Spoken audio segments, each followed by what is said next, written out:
IGS function test.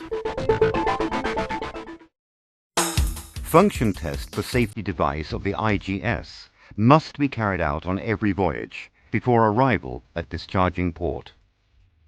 Check for activation of the safety device if the following factor reaches the alarm setting value. Scrubber cooling water pressure.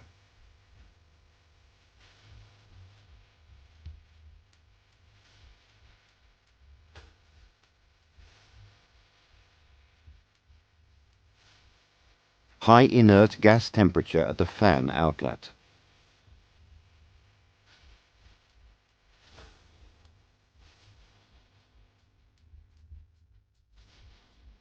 Control air supply pressure. Electric power failure. High drain water level in scrubber. Feed water pressure for deck seal water.